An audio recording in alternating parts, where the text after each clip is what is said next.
میرے محترم بزرگوں اور دوستوں، یہ دنیا فانی ہے، دنیا دار الفنا ہے، آخرت دار البقا ہے، دنیا دار العمل ہے، آخرت دار الجزا ہے۔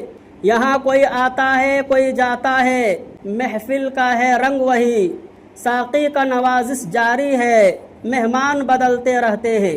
آتے ہوئے اذان ہوئی، جاتے ہوئے نماز، بس اتنی سی دیر لگی، آئے چلے گئے۔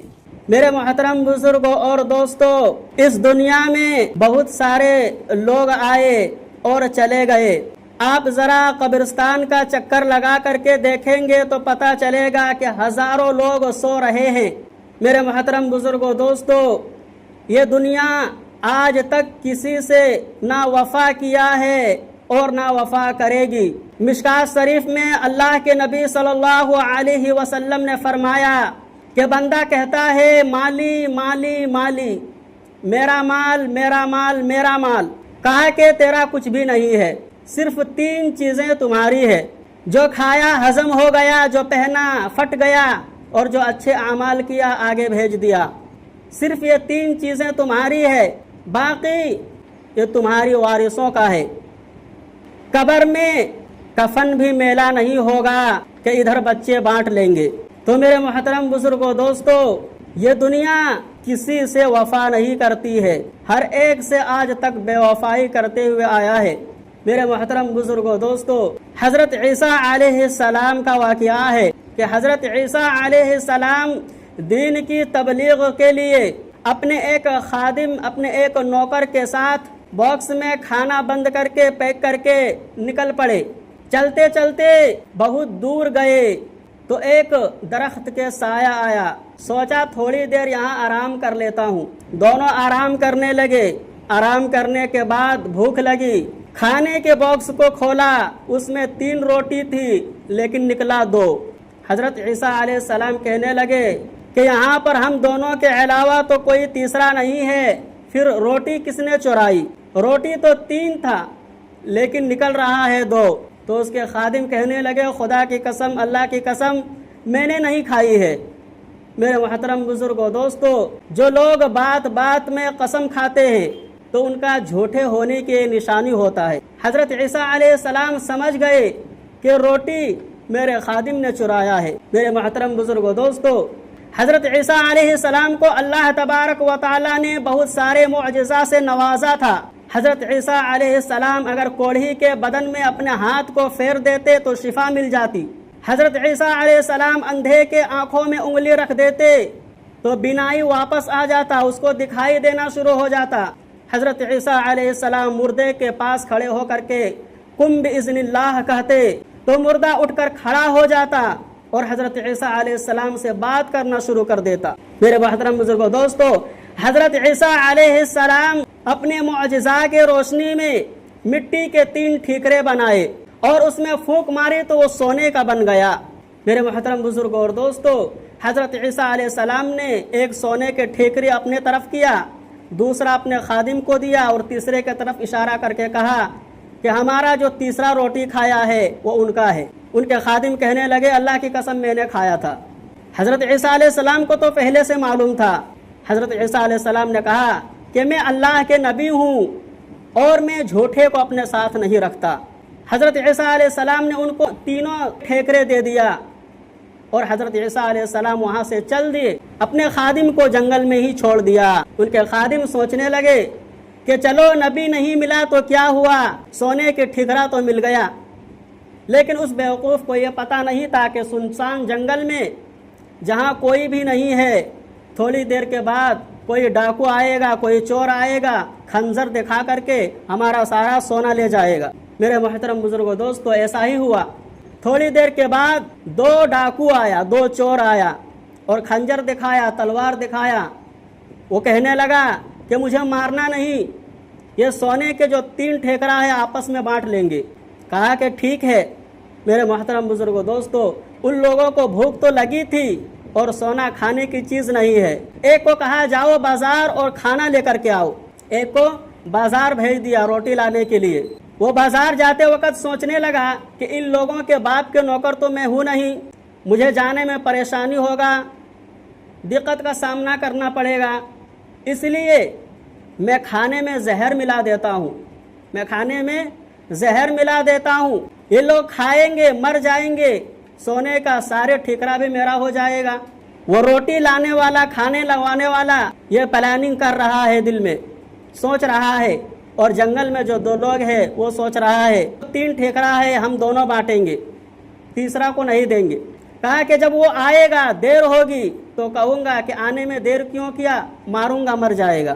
میرے محترم بزرگوں دوستو، ایسا ہی ہوا، وہ کھانا لانے والا کھانا لایا لیکن اس میں زہر ملا دیا تھا۔ جیسے ان کے پاس پہنچا کہنے لگا کہ اتنا دیر کیوں کیا، تلوار سے سر میں مارا، سر جا کر کے وہاں پر گرا، وہ مر گیا۔ اب چونکہ کھانے میں زہر ملا ہوا تھا، یہ 2 آدمی کھایا، یہ دونوں بھی مر گیا۔ میرے محترم بزرگوں اور دوستو، بہت دنوں کے بعد جب حضرت عیسیٰ علیہ السلام اسی راستے سے گزرا، ان کا اسی راستے سے گزر ہوا، تو دیکھا کہ تینوں سونے کے ٹھیکرا پڑا ہوا ہے اور 3 لاش پڑا ہوا ہے۔ حضرت عیسیٰ علیہ السلام نے ایک ٹھنڈا سانس لیا اور کہا، اے دنیا تو نے کسی سے وفا نہیں کیا۔ حضرت عیسیٰ علیہ السلام نے کہا کہ دنیا تو نے کسی سے وفا نہیں کیا۔ تو میرے محترم بزرگوں دوستو، یہ ہے دنیا۔ یہاں پر بڑے بڑے لوگ آئے، بادشاہ بھی آئے، بدکار بھی آئے، بوقار بھی آئے، انبیاء بھی آئے، صحابہ بھی آئے، صدیقین بھی آئے، اولیاء بھی آئے، فرعون بھی آئے، قارون بھی آئے، حامان بھی آئے، شداد بھی آئے، سبھی چلے گئے، اپنے وقت کو گزار کر سبھی چلے گئے۔ میرے محترم بزرگوں دوستو، قرآن کہتا ہے، اینما تکونوا یدرککم الموت ولو کنتم فی بروج مشیدہ، تم جہاں کہیں بھی رہو گے ایک نہ ایک دن موت آ پکڑے گی، چاہے تم مضبوط قلعہ میں بند ہو جاؤ۔ میرے محترم بزرگوں دوستو، لیکن مرنے کے جو بعد کی زندگی ہے، جس کو آخرت کی زندگی کہا جاتا ہے، وہ زندگی اتنی آسان نہیں ہے۔ آخرت کی زندگی بڑی کٹھن ہے۔ یہاں دنیا میں 60 سال میں، 70 سال میں، 80 سال میں بہت جیا تو 100 سال میں زندگی گزار کے چلا جائے گا، لیکن آخرت کی زندگی لامحدود زندگی ہے، وہ زندگی کبھی ختم نہیں ہونے والی ہے۔ پھر آخرت میں 2 طبقے ہیں، ایک برزخ کی زندگی، یعنی جس کو قبر کی زندگی کہا جاتا ہے۔ انسان جب مرتا ہے تو وہ قبر میں چلا جاتا ہے اور قیامت تک وہ قبر میں ہی رہے گا۔ میرے محترم بزرگوں دوستو، اب ظاہر ہے جو لوگ نبی کریم صلی اللہ علیہ وسلم کے زمانے میں آئے، ان کا قبر میں 1400 سال ہو گئے ہیں۔ کتنے دن ہو گئے ہیں؟ 1400 سال ہو گئے ہیں۔ اب یہ دنیا کتنی دن باقی رہتی ہے؟ 2000 سال، 3000 سال، 4000 سال، 5000 سال، یہ نہیں کہا جا سکتا ہے۔ میرے محترم بزرگوں دوستو، یعنی اگر آج ایک انسان مرتا ہے اور قیامت 5000 سال کے بعد آ رہا ہے تو ان کو قبر میں 5000 سال تک رہنا پڑے گا۔ میرے محترم بزرگوں دوستو، اور یہ زندگی اتنا آسان نہیں ہے، بڑا کٹھن زندگی ہے۔ جو لوگ گناہوں میں، معاشیت میں، برائیوں میں، اپنی خواہشات میں زندگی گزارتا ہے، خدا کی قسم اس کے زندگی میں افسوس کے سوا کچھ بھی نہیں ہے۔ اس لیے کہ حدیث پاک میں آیا ہے، اللہ کے نبی صلی اللہ علیہ وسلم نے فرمایا، جب انسان مرتا ہے اور اپنی قبر میں چلا جاتا ہے اور وہ گنہگار ہوتا ہے تو قبر اس کو اتنا زور سے دباتی ہے کہ اس کے ہڈی ایک دوسرے میں مل جاتا ہے، اور اگر اس کے کوئی نیکی کام آ جاتا ہے تو قبر اس کو چھوڑ دیتی ہے۔ لیکن اگر نیکی کام نہیں آئی تو اللہ کے نبی صلی اللہ علیہ وسلم نے فرمایا کہ اس گنہگار شخص کے اوپر اللہ تبارک و تعالی عذاب کا ایک فرشتہ مسلط کر دیتا ہے۔ میرے محترم بزرگوں دوستو، اور وہ فرشتہ کیسا ہوگا؟ وہ فرشتہ آنکھوں سے اندھا ہوگا، ان کو دکھائی نہیں دے گا، کانوں سے بہرا ہوگا، سنائی نہیں دے گا، اور گنہگار بندے کو عذاب دینے کے لیے اللہ تبارک و تعالی اس کے ہاتھ میں لوہے کا ایک ہتھوڑا دیں گے۔ جب فرشتہ اس گنہگار بندے کو سر میں ایک بار مارے گا تو 70 ہاتھ زمین میں دھس جائے گا۔ فرشتہ اس کو کھینچ کر کے نکالے گا، وہ چیخے گا، چلائے گا، روئے گا، لیکن وہاں کوئی سننے والا نہیں، فرشتے بھی اندھا اور بہرا ہوں گے۔ میرے محترم بزرگوں دوستو، اب سوچو اگر قبر میں ایک انسان کو 5000 سال تک اس عذاب میں گرفتار کر دیا جائے تو اس کا کیا بنے گا؟ اور یہ بات حق ہے، یہ بات سچ ہے، یہ ہمارے نبی صلی اللہ علیہ وسلم کا فرمان ہے، اور جو اس میں شک کرے گا وہ مسلمان باقی نہیں رہے گا، وہ ایمان سے نکل جائے گا۔ میرے محترم بزرگوں دوستو، لیکن قبر کی زندگی آسان بھی ہو سکتی ہے، قبر کی زندگی آسان بھی ہو سکتی ہے۔ کیسے؟ جب ہمارے زندگی میں دین ہوگی۔ یہ مدارس، یہ مکاتب، یہ خانقاہ، یہ مساجد کیوں ہے؟ یہ دعوت و تبلیغ کیوں ہے؟ اس لیے کہ یہ ہمارے دین کی حفاظت کر رہا ہے۔ میرے محترم بزرگوں دوستو، اگر ہمارے بچہ نیک ہوگا تو ہمارے لیے دنیا میں دعا کرتا رہے گا، اور برزخ کی زندگی یعنی قبر میں وہ دعا سپلائی ہوتا رہے گا، وہ نیکی سپلائی ہوتا رہے گا۔ اگر ہمارا بچہ حافظ قرآن ہوگا، دن بھر میں 2 پارہ پڑھے گا، اس کے ثواب قبر میں آپ کو ملتا رہے گا۔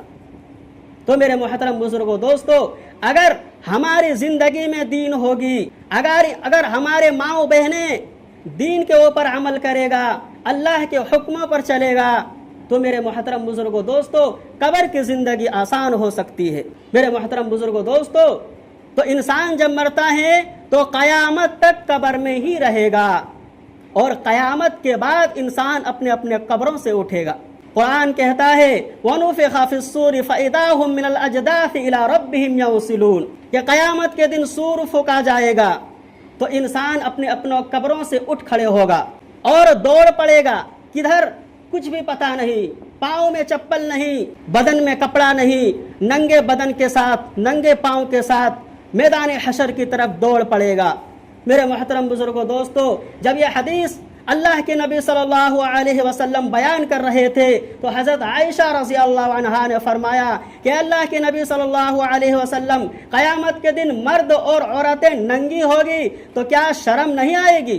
اللہ کے نبی صلی اللہ علیہ وسلم نے فرمایا کہ عائشہ، لوگ اتنے پریشان ہوں گے، لوگ اتنے نفسی کے عالم میں ہوں گے کہ اس کے طرف کسی کا دھیان جائے گا نہیں۔ میرے محترم بزرگوں دوستو، قیامت کے دن سورج جو ہے ہمارے سروں کے اوپر آ جائے گا۔ قیامت کے دن سورج ہمارے سروں کے اوپر آ جائے گا، اور حدیث پاک میں ہے کہ انسان اپنی ہی گناہوں کی وجہ سے اپنی ہی پسینے میں کوئی کمر تک ڈوبا رہے گا، کوئی گردن تک ڈوبا رہے گا، کوئی پورا ڈوبا رہے گا۔ میرے محترم بزرگوں دوستو، ابھی سورج 15 کروڑ کی اونچائی میں ہے تو اتنا گرمی لگتی ہے، جب ہمارے سروں کے اوپر میں آ جائے گا تو کتنا گرمی لگے گی۔